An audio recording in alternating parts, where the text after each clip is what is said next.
Are you my dad? There are decisions you make at 22 that you spend the rest of your life either defending or regretting, and the honest truth is that Amara Osei had spent 7 years doing both simultaneously, depending on the day and the light, and whether Kofi had done something that morning that made her heart so full she could barely breathe. Today he had lined up all his toy cars in order of size before breakfast and announced, with complete seriousness, that he was conducting an official inventory. He was 6 years old, and he conducted official inventories of things. That was the kind of child he was. She had stood in the kitchen doorway watching him and thought, I would make every single one of those decisions again. Then her manager had called her into the office, and she had sat down across from a woman she liked and trusted, and she had been told that the Portland Grand had been acquired as part of a new ownership group's hospitality portfolio expansion, and she had smiled and nodded and said all the appropriate things. And then she had looked down at the acquisition summary on the desk in front of her and read the name at the top of the parent company documentation. Kong Holdings LLC. Principal, J. Kong. Atlanta, Georgia. She had excused herself to the bathroom and stood at the sink for 4 minutes with the water running and her hands braced on the porcelain, and her reflection looking back at her with an expression she recognized as the face of someone whose carefully constructed life has just developed a crack. 7 years ago, she had been 22 and working the front desk of the Meridian Chicago on a Tuesday afternoon in November, when a group of men came through the lobby that had the specific energy of people who occupied space differently from ordinary guests, not loudly, not with performance, but with the settled certainty of men for whom rooms and resources arrange themselves as a matter of course. She had checked them in with her usual efficiency. Most of them she processed and forgot immediately. They were the kind of men who expected invisibility from service staff, and she had learned, in 18 months at the Meridian, to provide it without self-erasure, which was its own particular skill. The last one was different.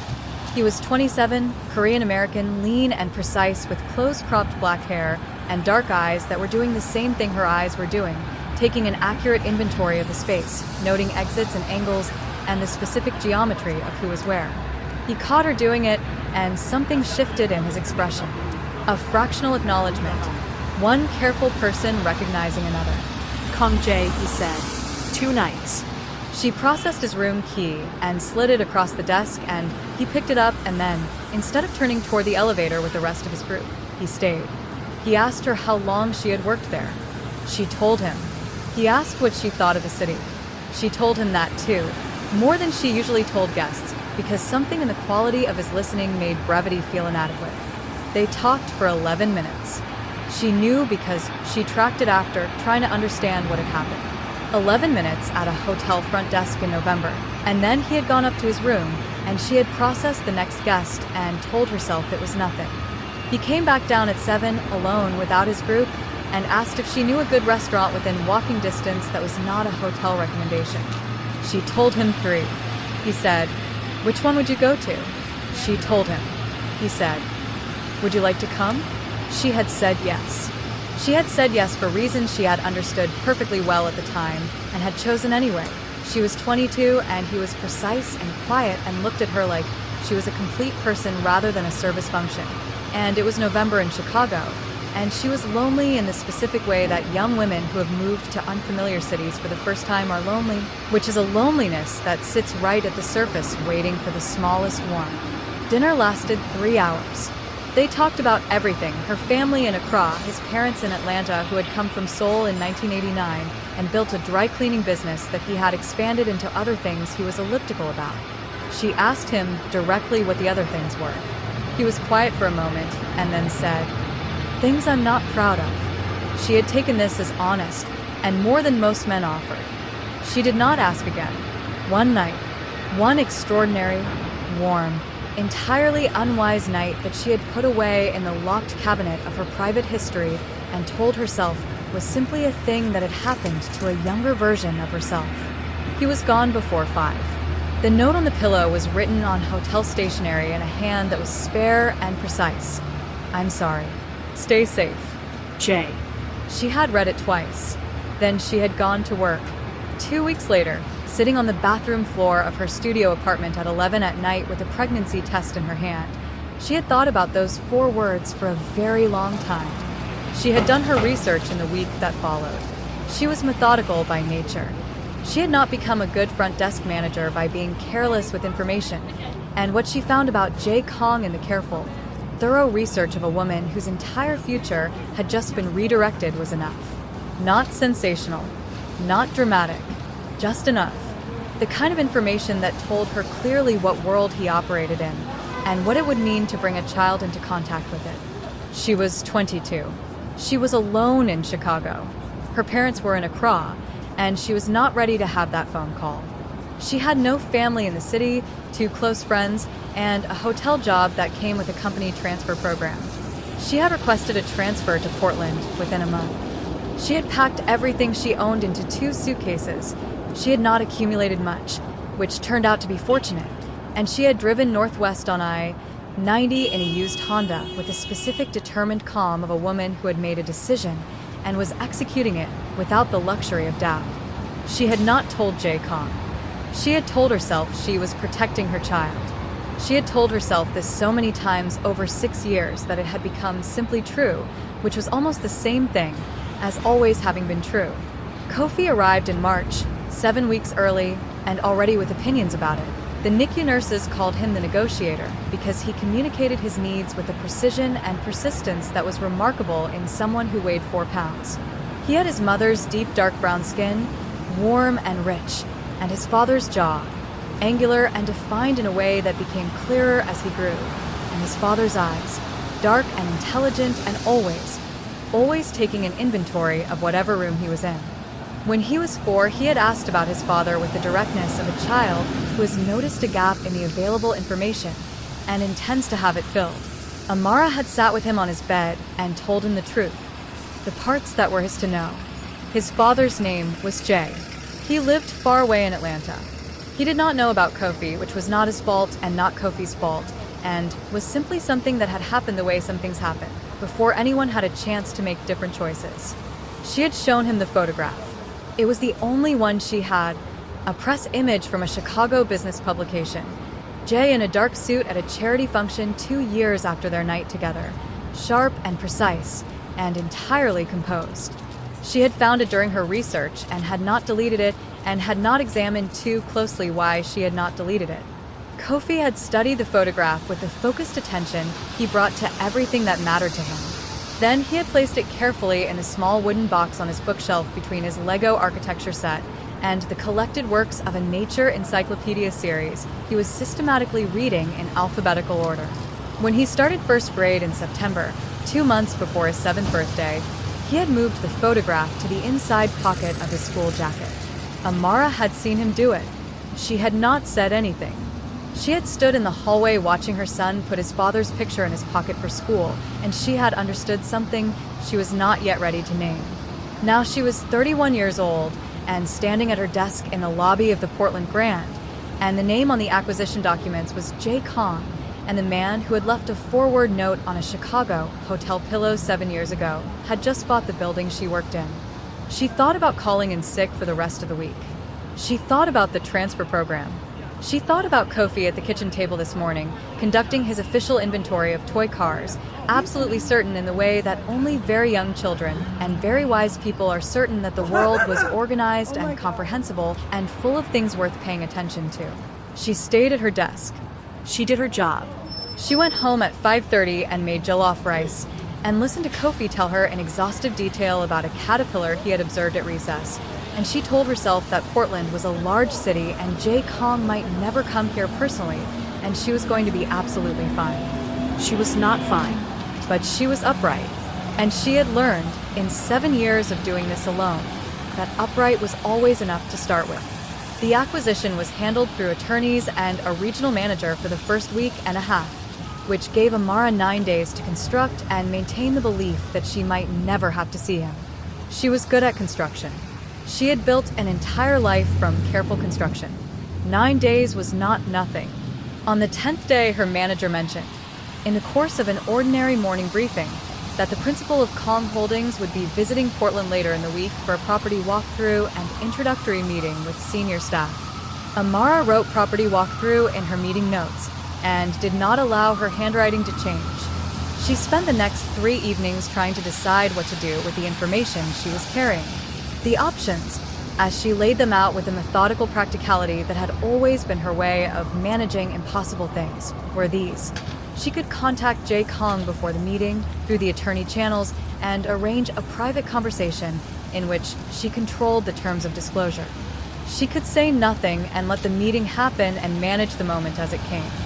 She could request a temporary reassignment to a different department for the duration of the visit.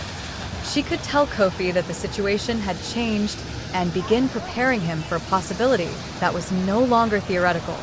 She was still laying out options on Friday evening when she put Kofi to bed, and still laying them out on Saturday morning when Kofi appeared in the kitchen doorway at 7:15 fully dressed with his jacket on and his backpack over one shoulder, which meant he had remembered that Saturday was Morrison Street Day and had prepared for it unilaterally. "Mama," he said, "it's Saturday." "I know it's Saturday." "Morrison Street." "I know." He looked at her with his father's dark, patient eyes. "You're still in your pajamas." She looked down. She was. "Give me 10 minutes, she said. Morrison Street on a Saturday morning was its own particular Portland ritual, the kind of slow, unhurried neighborhood walk that the city was good at providing if you let it. Independent bookshops. A bakery with a specific pain au chocolate that Kofi had declared, after 3 months of what he called comparative analysis, to be the definitive standard against which all other pain au chocolate must be measured. A florist with buckets outside on the pavement. And Mr. Petrov's antique shop, which Kofi loved with the passion of someone who understood instinctively that old objects carried stories and that stories were the most important kind of information there was. They went to the bookshop first. Kofi selected a book about migratory birds with the seriousness of a scholar, making a considered acquisition. They went to the florist, and Amara bought a small bunch of dahlias for the kitchen table. They went to the bakery. "Official review," Kofi announced, settling onto the bench outside with his pain au chocolate. He took a bite. He chewed carefully. "Still the best," he said. "Consistent quality is important. Where did you learn that?" "You say it about the hotel." She looked at her son. "I say too many things out loud." "No," he said seriously. "It's good. It means I learn things." They went to Mr. Petrov's last, as always. The bell above the door was the same bell it had always been, a small brass thing with a tone that was both delicate and decisive, and the shop was the same organized accumulation of things that had outlasted their original purposes and found new ones. Vintage maps in wooden frames, ceramic pieces on glass shelves, clocks that no longer kept time but kept beauty instead, the accumulated texture of other people's histories. Mr. Petrov was at the back, examining something under a lamp. He raised a hand in greeting without looking up. He always knew it was them on Saturdays. Kofi went immediately to his favorite section, which was a low shelf near the window where Mr. Petrov kept objects small enough for careful handling. A brass compass, a collection of antique marbles in a glass jar, a set of carved wooden animals from somewhere in Scandinavia. Amara went toward the maps, as she usually did, because she found old maps calming in a specific way that evidence of the world's vastness is calming when your own world feels very small and pressured. She was looking at a 1920s map of Portland. The streets recognizable, but the city younger, less certain of itself, when she became aware that Kofi had stopped moving. She knew his stillness. She knew all of his physical vocabularies, the stillness of concentration, the stillness of calculation, the stillness of deep interest. This was a different stillness. This was the stillness of recognition. She turned. Kofi was standing 3 feet inside the door, which meant he had not made it to the low shelf. He was standing completely still, facing the ceramic section near the back left wall where a man was crouching slightly to examine a piece on the lower shelf. The man was lean, Korean-American, in dark jeans and a gray Henley shirt with the sleeves pushed up, close-cropped black hair, and a quality of stillness in his own body that was... Kofi's right hand went into his jacket pocket. Amara stopped breathing. He pulled out the photograph. He held it up and looked at it and looked at the man and looked at the photograph again with the careful comparative attention of a child who had been waiting for this moment and intended to get it right. Then he put the photograph back in his pocket. He straightened his jacket. He crossed the antique shop with the purposeful, unhurried stride of someone who has made a decision and is executing it. He stopped in front of the man. Jae Kong looked down, and Amara watched her son look up at his father for the first time and say, in the clear, direct voice of a 6-year-old who had decided that the time for waiting was simply over, "Are you my dad?" The shop went quiet in the way that small spaces go quiet when something enormous enters them. The Celadon bowl stayed in Jay's hands. Mr. Petrov looked up from his lamp. The brass clock on the shelf above them ticked once, twice, and then the silence swallowed even that. Jae Kong looked at the boy in front of him, at the deep dark brown skin and the angular jaw, and the dark intelligent eyes that were his own eyes looking back at him from a face he had never seen before, and something moved through his expression that was too large and too complicated to have a single name. He looked up. Across the shop, Amara stood with her hand still on the map frame, and her heart doing something in her chest that had no word in any language she spoke. She had prepared for this moment in the abstract sense that you prepare for things you hope will never happen and then do. She had not prepared for this specific moment. Her son's specific voice, Jay's specific expression, the specific quality of the afternoon light in Mr. Petrov's shop on a Morrison Street Saturday. She did not run. She had been running for 7 years. She was done. She let her hand fall from the map frame. She walked toward them. Jay's eyes followed her across the shop, and she watched him do the same thing Kofi had done with a photograph. Take an inventory, compare, confirm. She watched him understand. She stopped beside her son. "Kofi," she said, and her voice was steady because she had her son beside her, and she had always been steadiest when he needed her to be. "This is Jay."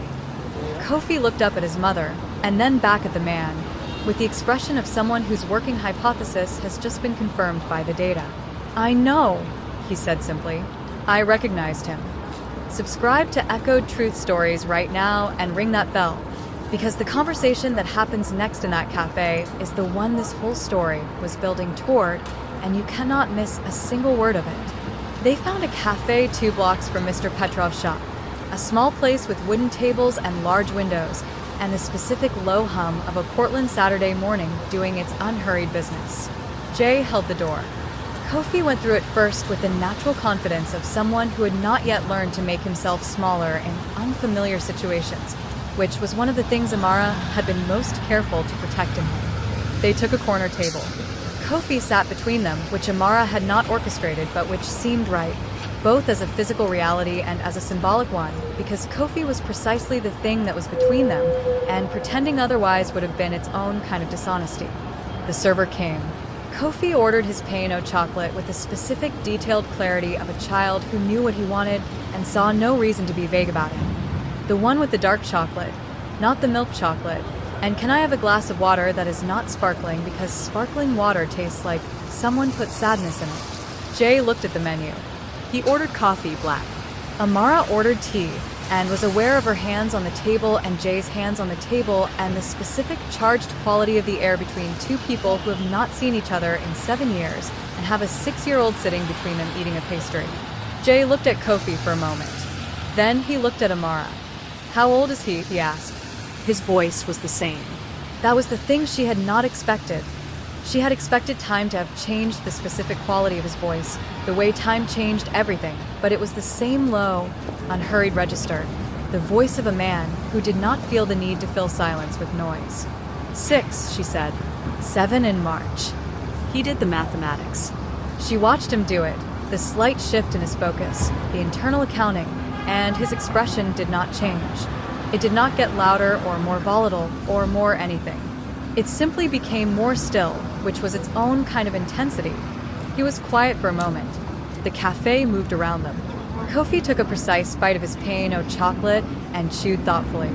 "Tell me," Jay said finally. "Everything." She told him. She had decided, sometime in the space between the antique shop and the cafe, that there was no version of this conversation that served anyone, most importantly her son, that involved anything less than the complete truth. So she told it completely. She told him about the pregnancy test on the bathroom floor, about the research she had done in the 2 weeks that followed, methodical, thorough. The research of a woman whose entire future had been redirected and who needed accurate information to navigate it, about what she had found and what it had meant to her at 22, alone in Chicago, with no family nearby and a clear understanding of what world he operated in.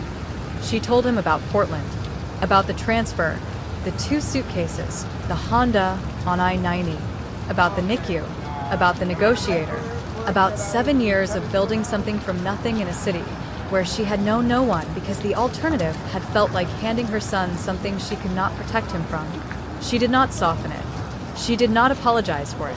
She explained it clearly, honestly, with the full acknowledgement that she had made a unilateral decision about a child who was not only hers, and that this was something he had every right to have feelings about. When she finished, the cafe was a little quieter around them.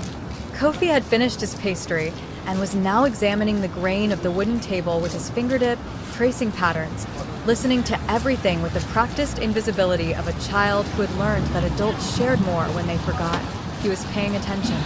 Jay was quiet for what felt like a long time, but was probably 30 seconds. He looked at his coffee. Then he looked at her with those dark, direct eyes. "You were right," he said, "about what I was, about the world I was running.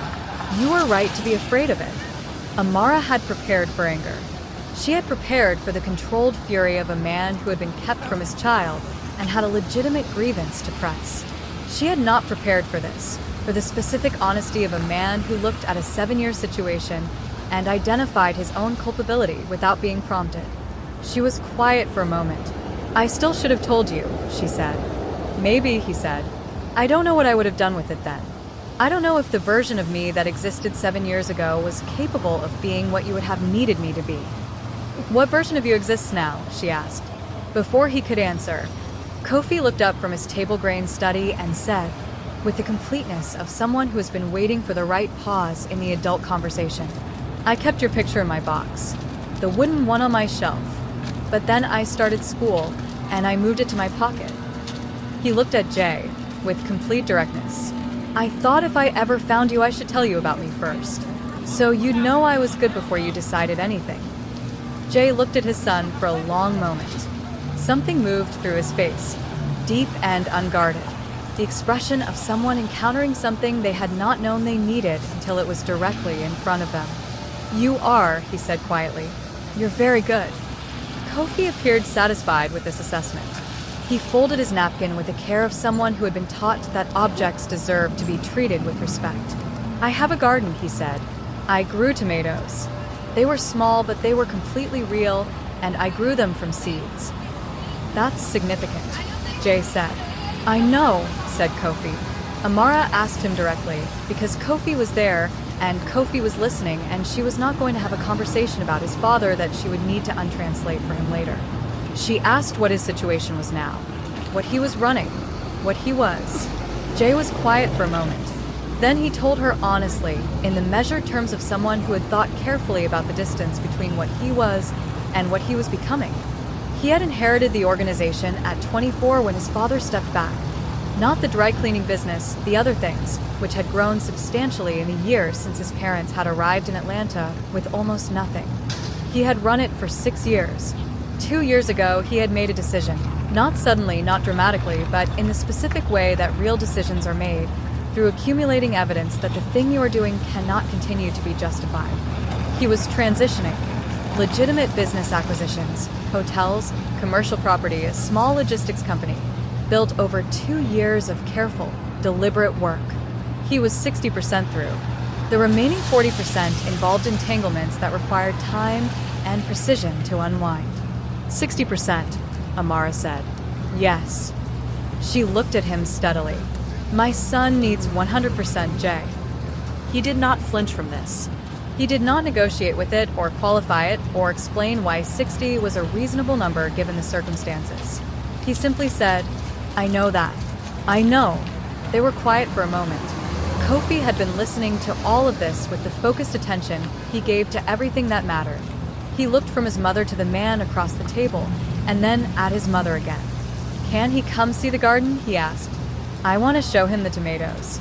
Amara looked at her son, 6 years old, with his father's jaw and her heart and the specific courage of a child who moved through the world, as though it was fundamentally worth engaging with. And she felt something in her chest shift. Not open, not yet, but shift. The first movement of something that had been very still for a very long time. "He can come," she said. Once. Kofi nodded with the satisfaction of someone whose motion has been carried. He looked at Jay. "Saturday," he said. "We do things on Saturdays." "I'll be here Saturday," Jay said. And he was. Once was a Saturday in October, when Jay Kong sat on the floor of a 6-year-old's bedroom in a Portland apartment and allowed himself to be given a complete tour of a wooden box. The box was exactly what Kofi had described: small, smooth, kept on the shelf between the Lego architecture set and the nature encyclopedia. Kofi presented it with the gravity of someone opening an archive. He narrated each item as he removed it. 4 smooth gray stones from the Columbia River Gorge, collected on a hiking trip when Kofi was 5 and had walked every single mile himself without being carried, and considered this a matter of significant personal record.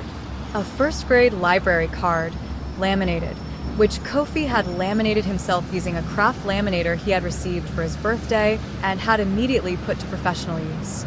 A folded piece of notebook paper which, when opened, was a drawing of 3 figures: a tall woman with box braids, a small boy, and beside them a third figure that was the same height as the woman but had been left without features.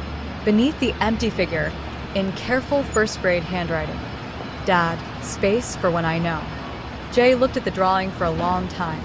Then Kofi reached into the box and produced the photograph, the press image from Chicago, Jay in a dark suit at a charity function 7 years ago, and placed it on top of the drawing. "This is you then," Kofi said. "You look different now. Less." He considered the word carefully. "Less careful. In a good way." Jay looked at the photograph and then at his son. "You notice a lot," he said. "Mama says observation is the most important skill," Kofi said. "She says you can learn almost anything about a situation if you pay attention before you act. Your mother is very wise." "I know," Kofi said, as though this was simply a documented fact that required no further discussion. He replaced the items in the box with the methodical care he brought to everything, closed the lid, and looked at Jay with the dark, patient eyes that Jay had been finding in his own mirror his entire life. "Now I'll show you the tomatoes." Once became twice. Twice became every Saturday that Portland and Atlanta, and the specific logistics of a life split between 2 cities allowed. By November, Jay had a hotel suite that he kept on a monthly rotation for the Portland visits. By December, Amara had stopped timing the visits and calculating whether they exceeded what she had agreed to. She had said once. She had meant it when she said it. What she had not anticipated was the specific quality of Jay Kang's presence in her son's life. Not loud, not dramatic, not the performing of fatherhood for an audience, but the real, quiet, incremental thing. He sat on the floor. He listened to the official reviews. He learned the names of the garden plants and their specific personalities as reported by their primary caretaker. He was present in the way that mattered, which was fully and without reservation, and without asking to be acknowledged for it. He fixed her bathroom tap on the 3rd visit. He had heard it from the hallway and asked if he could look at it with the same matter-of-fact directness he brought to everything, and she had said yes. And he had assessed it and gone to the hardware store 2 blocks away and come back with parts and fixed it in 20 minutes with his jacket folded over the towel rack and his sleeves pushed up and Kofi sitting on the bathroom floor beside him providing commentary and technical encouragement. She noticed. She did not name what she noticed. One evening in December, sitting on her apartment steps while Kofi slept and the Portland night was clear and cold and full of the specific quiet of a city that had decided to rest, she asked him what had started the transition 2 years ago, what had made him decide. He was quiet for a moment. He turned the ring on his right index finger once, a thin silver band, a habit she had cataloged without meaning to. "I met someone," he said, "a long time ago, one night. She paid attention to everything, to me, in the specific way that people pay attention when they're actually interested rather than just performing interest." He looked at the garden, at Kofi's carefully tended tomato plants brown and dormant in the winter. "She made me want to be someone she could have trusted with her phone number," I never got the chance to find out if I could be that person. Amara was very still beside him on the step. And now, she asked. Her voice was quiet. He looked at her. And now I have a son who showed me his tomatoes and a drawing with a space left in it, he said. And I understand that some things cannot wait for the right time. The right time is the decision. She looked at the garden. She looked at her hands in her lap. She looked at the cold, clear Portland sky. She did not say what she was thinking, but she did not move away from the warmth of him beside her on the step, and he did not move away from her, and the Portland night held them both in its specific quiet while the city rested around them. The complication arrived in January. His name was Park, Han-Soo Park, 41 years old, who had been with the Kong organization for 11 years and had risen through it in the specific way of men who were useful precisely because they had no particular attachment to legitimacy. He had watched the transition with the watchful displeasure of someone who had invested heavily in a structure that was being dismantled, and he had spent the past several months identifying the specific leverage available to him. He had documentation, transaction records from 3 years ago, real records, accurate records, covering a period when the organization was running at full capacity. If released to a federal contact he had cultivated for exactly this purpose, they would trigger an investigation that would be, at minimum, expensive and damaging, and at maximum something considerably worse. His offer was simple: slow the transition, maintain the current structure for 2 more years. In exchange, the documentation stayed in its folder. Jay received the communication on a Wednesday. He read it twice, and then set his phone face down on his desk in the Atlanta office, and sat for a long time looking at nothing in particular. He had 2 choices. He could accommodate Park, delay, maintain, survive the next 2 years, and manage the transition on a longer timeline. The exposure risk would be neutralized. The cost would be time, and the continuation of something he had decided could not continue. Or he could cut Park loose, sever the relationship, remove his access, and accept that the documentation would be released and the investigation would follow, and trust his attorneys to build the legal firewall they had been constructing for 14 months around exactly this contingency. He sat with the choice for 2 days. On Sunday evening, his phone rang at 7 o'clock with a specific ringtone he had assigned to Kofi's number, a tone he had chosen, and then felt something about that he had not examined closely, because examining it would require naming it. Jay. Kofi's voice, clear and precise, and 7 years old. I have important news. Tell me. The 3rd tomato plant has produced a new tomato. It is small, but it is completely real. I have put your name on it with a small piece of tape. A pause, during which Jay could hear the specific quality of Kofi's breathing, serious, reporting. Nobody else is allowed to eat it.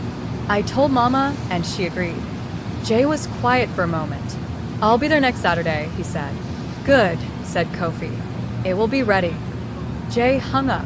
He picked up his other phone, the one with his attorney's number at the top of the recent calls, and he called it. Cut Park loose, he said, when the line connected.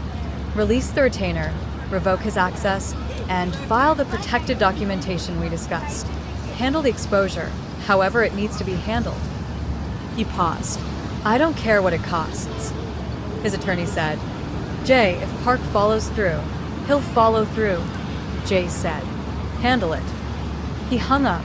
He looked out the window at the Atlanta night and thought about a small tomato with his name on a piece of tape and the specific courage of a child who had walked across an antique shop with a photograph in his pocket because he had decided the time for waiting was over.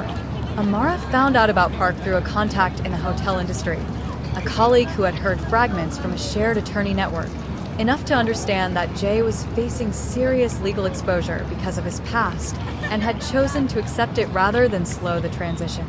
She sat with this information for a full day. She did not call him.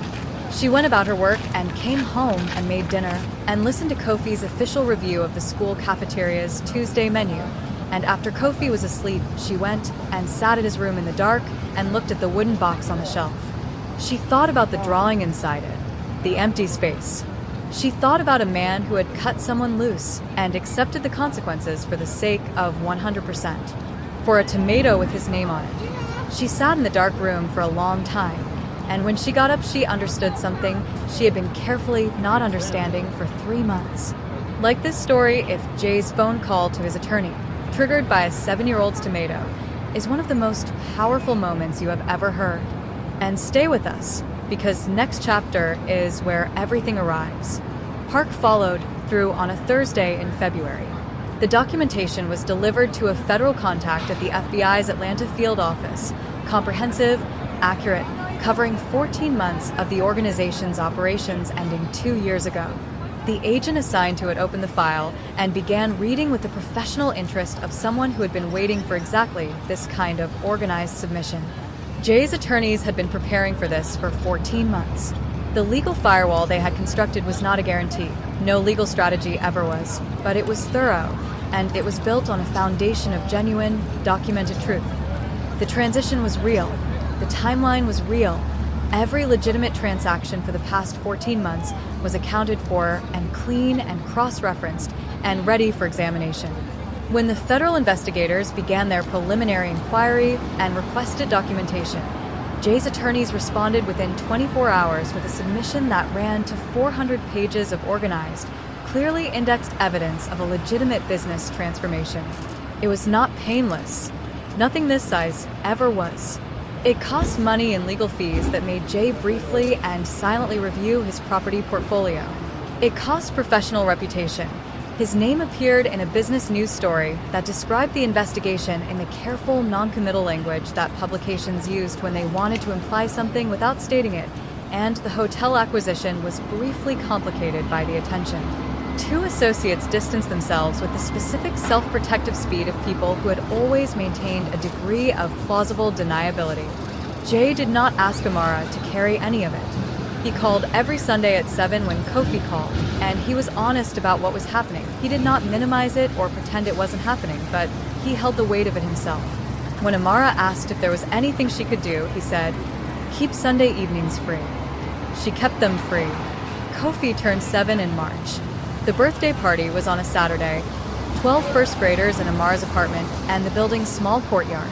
A cake that Kofi had designed himself with a specificity that Amara had communicated to the bakery via a hand-drawn diagram, and a general atmosphere of controlled celebration that Kofi managed with the organizational precision that was simply how he approached things that mattered to him. Jay drove from Atlanta, 14 hours through the night, arriving at 6 in the morning and sleeping for 2 hours in his hotel before appearing at the apartment at 8:30 with a wrapped gift that turned out to be a professional-grade seed-starting kit with 12 varieties of heirloom tomatoes. Kofi looked at it for a long moment. "This is the best present anyone has ever given anyone," he said. Jay crouched down to his level. "I did some research." "I know," Kofi said. "I can tell when someone does proper research." He had told his class about his father.